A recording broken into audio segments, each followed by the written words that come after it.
Durant ces 3 dernières années, j'ai pu répertorier, ficher et catégoriser plus de 600 êtres fantastiques issus du folklore français. L'une des créatures les plus fascinantes que j'ai pu découvrir dans ces recherches est le drac, un monstre occitan aux multiples visages. Qu'est-ce que le drac? Selon l'endroit où on se trouve, c'est un dragon, un croque-mitaine, un lutin ou même un âne tueur. Le drac est un être que l'on retrouve principalement dans le folklore occitan. Il apparaît dans les légendes, les contes et les croyances du sud de la France, de la Gascogne à la Provence. Le drac, c'est un monstre qui prend de nombreuses formes. Dans le sud de la France, c'est tout d'abord un dragon, mais il faut préciser que dans les régions de Languedoc, le terme de drac était utilisé dans un contexte local, quand on parlait d'un être ancré dans les traditions populaires. Il reste toutefois assez similaire aux autres dragons du folklore français. C'est un monstre ailé, au corps serpentin. Il est maléfique par nature et était considéré comme une incarnation du diable. Où est-ce que vivait le drac? C'est une créature fortement associée à la rivière. C'est dans celle-ci qu'elle se cachait pour épier les hommes. Les dangers que représentaient ces cours d'eau étaient alors considérés comme les marques de sa présence.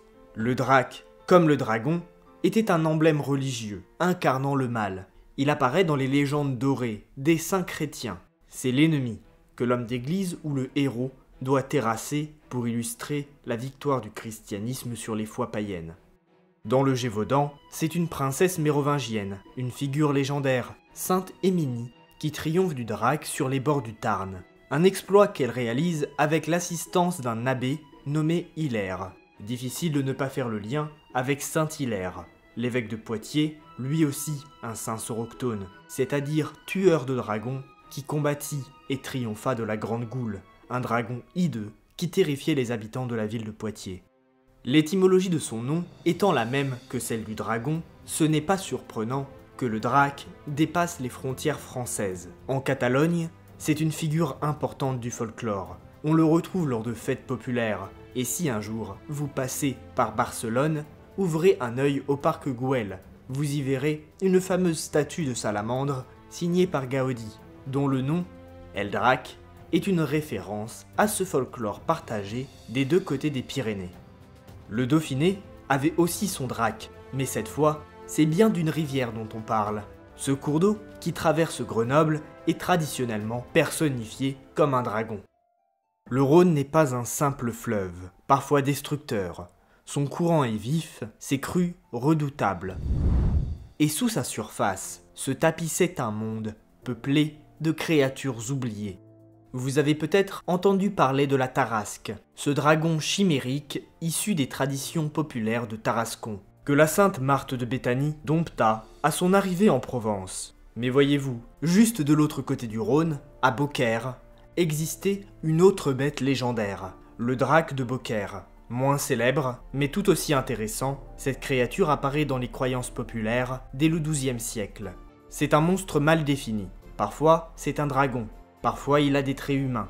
Il a même été représenté au XIXe siècle sous une forme rappelant un peu celle d'un sphinx. Pour être honnête, il a été assez galère à illustrer. Surtout qu'il est connu dans les traditions populaires pour sa capacité à prendre forme humaine. Sous l'apparence d'un jeune homme séduisant, il se fondait dans la population de Beaucaire. Il cherchait à charmer les jeunes femmes de la ville et à les attirer jusqu'au bord de l'eau pour les entraîner au fond du fleuve. Selon l'ethnologue Paul Sébillot, les eaux du Rhône n'étaient pas la demeure d'un seul drac. Les croyances populaires parlaient de plusieurs draki, des espèces de génies des eaux qui vivaient au fond du fleuve dans un palais aquatique camouflé au fond d'un abîme. C'étaient des êtres malveillants. On leur attribuait des comportements anthropophages. Les dracs dévoraient les malheureux qui se laissaient entraîner dans les eaux. Ils attiraient leurs victimes en faisant flotter à la surface de l'eau des objets précieux, des coupes ou des anneaux en or. Et lorsque l'un des villageois, insouciant, s'avançait dans l'eau pour s'en saisir, le drac l'attrapait et le tirait dans les profondeurs du Rhône. Dans certaines régions du sud de la France, comme en Ariège, le drac prenait des formes similaires, qui rappelaient parfois les sirènes. À l'est des Pyrénées, on les y appelait les dragas. C'étaient des sortes de nymphes, des fées au corps de serpent, qui vivaient le long des torrents pyrénéens et qui n'hésitaient pas à causer la perte d'un voyageur égaré ou trop curieux. Mais c'est à Beaucaire que le drac a laissé sa légende la plus détaillée. Il aurait entraîné, dans le Rhône, une jeune lavandière pour en faire la nourrice de ses enfants. Au bout de 7 ans, lorsqu'elle est enfin libérée, elle revient à la surface avec un don étrange, celui de voir à travers les illusions des dracs. Mais un jour, elle reconnut le drac, qui lui creva aussitôt l'œil par lequel elle avait ce pouvoir. C'est une histoire qui rappelle étrangement certains contes populaires autour des Margot la Fée, des fées issues des traditions populaires bretonnes. Dans un conte gascon, le drac apparaît sous une forme plus noble. C'est un seigneur sous-marin, qui se présente comme le roi des eaux. Il enlève une jeune femme pour en faire son épouse et l'enchaîne littéralement à son palais aquatique avec une chaîne d'or magique qui lui permet de se déplacer librement tant qu'elle reste dans l'eau. Les dracs du Rhône sont des êtres dangereux et séduisants. S'ils sont un avertissement contre les dangers du fleuve, ils s'apparentent aussi à l'archétype du monstre voleur de femmes que l'on retrouve dans les contes chez les dragons ou les hommes sauvages. En cela, cette légende met en garde contre le danger que peut représenter le charme d'un inconnu. Dans le Languedoc, le drac prend parfois l'apparence d'un cheval au teint spectral qui apparaît sur les chemins sombres afin d'entraîner les voyageurs imprudents dans leur tombe aquatique. Le drac ne se manifestait pas toujours sous la forme d'un dragon. On retrouve, classifié sous le nom de drac, une grande variété de croyances. La nuit, il hantait les routes de campagne, les rives sombres et les forêts profondes. En Auvergne, il prend l'apparence d'un grand cheval blanc, mystérieux et majestueux. Il invite les passants à s'installer sur son dos, et chaque fois qu'une personne monte sur sa croupe, celle-ci s'allonge pour l'accueillir. Mais les passagers, émerveillés, risquaient de ne pas réaliser la sinistre intention du drac, et à moins qu'il n'invoque à temps la protection divine, le drac allait les conduire tout droit vers les eaux noires de la rivière la plus proche pour les y noyer. Dans le folklore camarguais, aux alentours d'Aigues-Mortes, on parlait, au XIXe siècle, d'un terrible cheval blanc, loup drapé, un cheval noyeur, pâle comme un fantôme, qui parcourait les marais humides à la nuit tombée. Il enlevait les enfants, égarés le soir hors des murs de la ville, pour les faire disparaître dans l'un des nombreux étangs de la région. Selon Frédéric Mistral, loup drapé est une variation locale du drac, et tout comme en Auvergne, sa croupe s'étirait afin d'accueillir un nombre toujours plus grand d'innocentes victimes. Mais ce n'est pas tout. Le drac pouvait aussi apparaître dans les traditions populaires sous une forme encore plus étonnante, celle d'un âne. Dans le département de l'Aude, on racontait qu'il prenait l'apparence d'un âne noir, qui comme loup drapé, laissait les passants monter sur son dos pour les jeter dans une rivière. Dans les Pyrénées, on retrouve une croyance similaire, mais cette fois-ci, le drac est un âne rouge, un animal sinistre, qui apparaissait immobile au milieu des ponts. S'il semblait d'abord calme, lorsque quelqu'un tentait de le contourner, la bête se mettait à enfler brutalement, projetant le passant dans le précipice ou la rivière en contrebas. Un autre détail intéressant, dans la symbolique médiévale, l'âne était un symbole de l'humilité chrétienne, mais un âne rouge, lui, incarnait directement le malin. Sous cette forme, comme celle du dragon, le drac était une incarnation du diable. C'était une créature trompeuse, qui n'hésitait pas à apparaître sous des formes inoffensives. Mais sous cette fausse façade se cachait un vrai danger. Un danger qui a sûrement servi à faire peur à de nombreux enfants lors de longues soirées d'hiver. Cette tendance à toujours changer de forme rend difficile la catégorisation du drac dans un groupe d'êtres fantastiques folkloriques particuliers. Dans la campagne gasconne, une créature malicieuse, se rapprochant du loup-garou, était une autre de ses variantes. Visualisons un instant. Un voyageur égaré marche sur un sentier, au milieu des champs. Perdu dans la nuit, il cherche à retrouver le chemin de son village. Un bruit sec fend la nuit. Encore une fois, le voyageur s'approche de la source du bruit. À sa grande surprise, il aperçoit un petit agneau recroquevillé près d'une fontaine, seul et abandonné. Ému, il le soulève, le dépose sur ses épaules et reprend sa marche. Mais à chacun de ses pas, l'agneau devient de plus en plus lourd. Le poids de l'animal devient vite insoutenable. Le voyageur chancelle jusqu'à ce que son dos ploie et ses jambes cèdent. Il s'effondre et de l'agneau, qui n'en était pas un, il ne reste qu'un rire moqueur sortant de l'obscurité.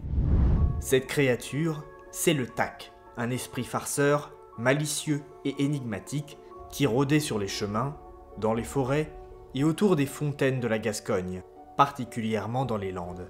On ne connaît pas sa véritable apparence, il est polymorphe, il change de forme à volonté et se déplace invisible pour s'approcher de sa victime. Dans l'Aveyron, on le connaissait sous le nom du Drac. Dans cette région, il apparaissait sous la forme d'un agneau en détresse, se noyant dans un étang. Mais quand une âme charitable tentait de le sauver en le portant jusqu'à la rive, le Drac se changeait peu à peu en un énorme bouc. La créature s'enfuyait alors en riant dans la nuit, laissant le malheureux sujet de sa dernière plaisanterie épuisé et englué dans la vase. Le Tac prenait de nombreuses formes pour pouvoir tromper les hommes, mais il préférait prendre celle d'un animal innocent ou bien d'un objet utilitaire, comme par exemple un panier. Son jeu préféré consiste à se faire porter par les voyageurs avant de s'alourdir progressivement, jusqu'à ce que son poids soit insupportable et que son porteur ne soit contraint de l'abandonner ou ne s'effondre sous celui-ci.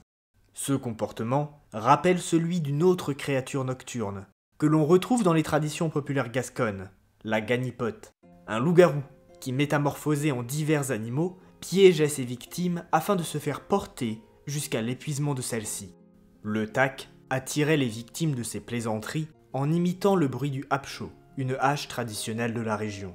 On racontait également qu'il s'amusait à immobiliser des hommes qui se promenaient le soir à proximité des fontaines, les laissant pétrifiés jusqu'au lever du soleil.